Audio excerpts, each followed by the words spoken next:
हफीज़ शेख साहब को भी हटाया गया। अब हमाद अजहर साहब नए वजीर हो सकते हैं। क्या परफॉर्मेंस से मुतमईन नहीं थे खान साहब? उनको क्यों हटाया गया? नदीम बाबर साहब को हटाया गया है। अब ज़ाहिर इंक्वायरी होगी पेट्रोलियम बहरान की। ये अब तक तो इंक्वायरीज कंप्लीट हो जानी चाहिए थी। ये साल डेढ़ साल क्यों हुकूमत इंक्वायरीज में लेती है? फिर कहीं कोई एक्शन नज़र नहीं आ रहा होता। जिन साहब को हटाया जाता है फिर वो दोबारा किसी और ओहदा उनको दे दिया जाता है। इससे पहले आमिर कियानी साहब की मिसाल सामने है। तो इन लोगों के खिलाफ एक्शन क्यों नहीं होते जो काबीना का हिस्सा होते हैं लोग?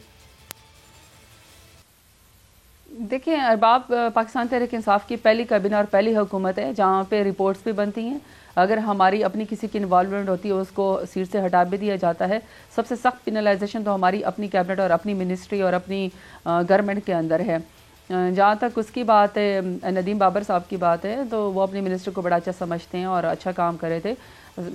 अगर असद उमर साहब की आपने प्रेस कॉन्फ्रेंस सुनी तो उन्होंने तो यही फरमाया है कि जो इसका बहरान आया था, पेट्रोल बहरान आया था, जब तक वो इंक्वायरी मुकम्मल नहीं हो जाती इसलिए से मॉरल अथॉरिटी के तौर पर उनको अलग कर दिया गया था। वैसे मैं आपको बता दूं कि पेट्रोल और ये सब चीज़ें ओगरा करती है, रेगुलेट करती है प्राइसिंग को भी, और ये तमाम जितने भी पाकिस्तान में कितना पेट्रोल आना है ये मिनिस्ट्री के नहीं करते। अगर मिनिस्ट्री ही रेगुलेट करना शुरू करे तो रेगुलेटर का काम ही ख़त्म हो जाएगा।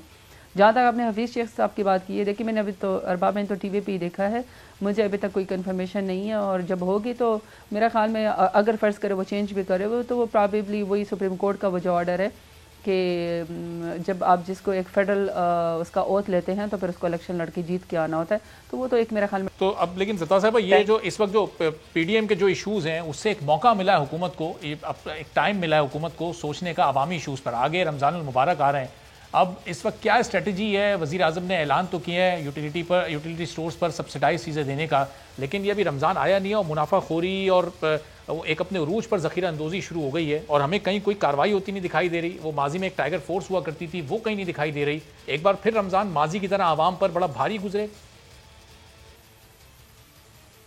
नहीं, इंशाल्लाह आवाम को रिलीफ मिलेगा, आवाम को रिलीफ मिल रहा है। और जो सब्सिडाइज चीज़ें जो प्राइम मिनिस्टर इमरान खान ने अरबों के पैकेज का ऐलान किया है उसमें भी कोई इंशाल्लाह मार्केट में कोई कमी नहीं आएगी। और जो यूटिलिटी स्टोर्स हैं, देखें आप उसको देखें, 10 बिलियन से जो है जिसकी सेल हुआ करती थी उसको हम 100 बिलियन पे लेकर गए। इसका मतलब है कि लोग बड़ा इसको पसंद कर रहे हैं। फूड चेन और फूड सप्लाई वहाँ पे जारी है। कोविड के बावजूद भी अगर आप देखें हमने मार्केट में कभी किसी चीज़ की कमी नहीं होने दी और हम डायरेक्ट सब्सिडीज़ जो हैं वो आवाम को पहुँचा रहे हैं। इंशाल्लाह रमज़ान मुबारक में बहुत अच्छा रिलीफ मिलेगा। लेकिन महंगाई क्यों नहीं, उसमें कमी क्यों नहीं आ रही? कंट्रोल क्यों नहीं कर पा रही हुकूमत कीमतों को? अभी बिजली की कीमत बढ़ाने से मुतालिक ऑर्डिनेंस लाए जा रहे हैं, कीमतें बढ़ाने की कोशिश की जा रही है और इस पिछले 1-1.5 साल में कितनी ज़्यादा कीमतें बिजली की भी बढ़ चुकी हैं। पेट्रोलियम प्राइस में 2-3 महीने में ज़रूर इस्तेहकाम आया है, लेकिन उसका असर आवाम तक नहीं पहुँच पा रहा। जिस चीज़ की कीमत एक बार बढ़ जाती है वो वापस नहीं आ पाती। कोई फूड इन्फ्लेशन को रोकने के लिए क्या कहीं कोई स्ट्रेटेजी नहीं है? इस वक्त कोई पॉलिसी ऐसी नहीं है मौसर जिस पर अमल करके इस वजह से निपटा जा सके? डिफरेंट कमोडिटीज़ होती है ना, जो देखें जो मौसम के लिहाज से चीज़ें पैदा होती हैं उसमें कमी बेशी तो वक्त के लिहाज से डिमांड सप्लाई होती है। जब टमाटर 400 रुपये किलो था तो सारा मीडिया दिखा देता, जब 40 रुपये किलो हुआ तो कोई उसकी बात नहीं करता। वो मौसम के लिहाज से होता है कि जिस चीज़ का सीज़न होता है वो चीज़ मार्केट में ज़्यादा अवेलेबल होती है। लेकिन अगर आप देखिए पेंडेमिक के अंदर भी किस तरीके से प्राइम मिनिस्टर इमरान खान ने स्मार्ट लॉकडाउन किया और चीज़ों को लोगों तक पहुँचाया, आवाम तक डायरेक्ट रिलीफ दिया। 208 अरब का तो एहसास कैश प्रोग्राम दिया, 12,000 लोगों को घर बैठ के दिए ताकि डायरेक्ट रिलीफ जो है वह पहुँचा जाए। उसकी तो दुनिया ने तारीफ़ की है।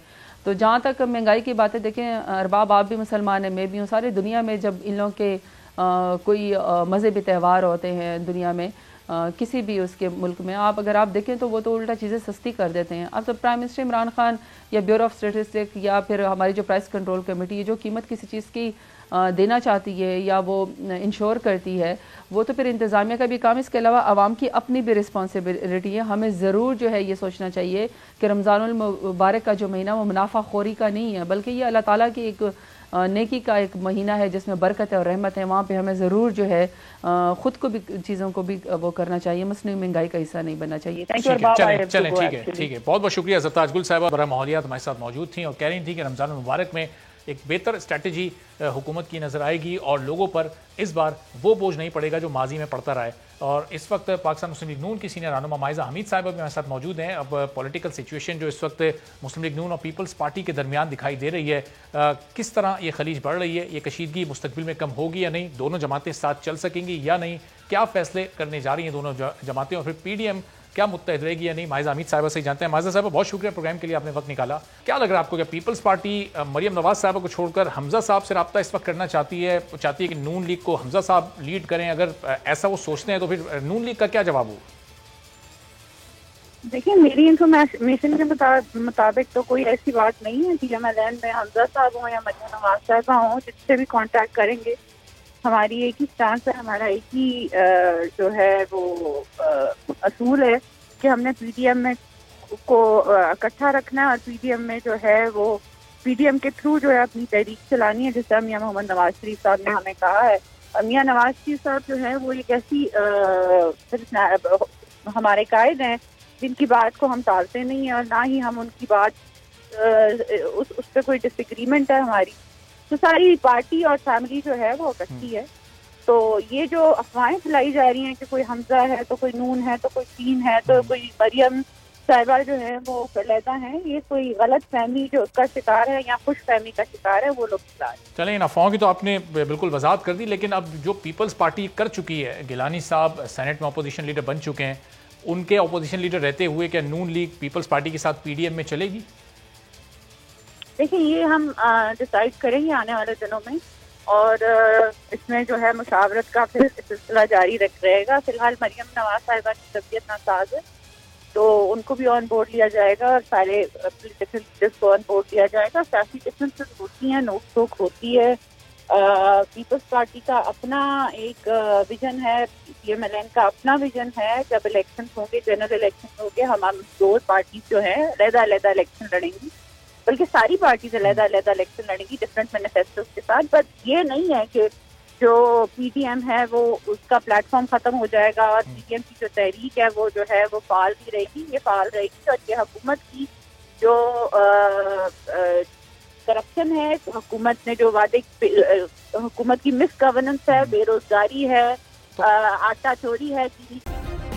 सब्सक्राइब करें और बेल दबाएं ताकि कोई खबर रह न जाए।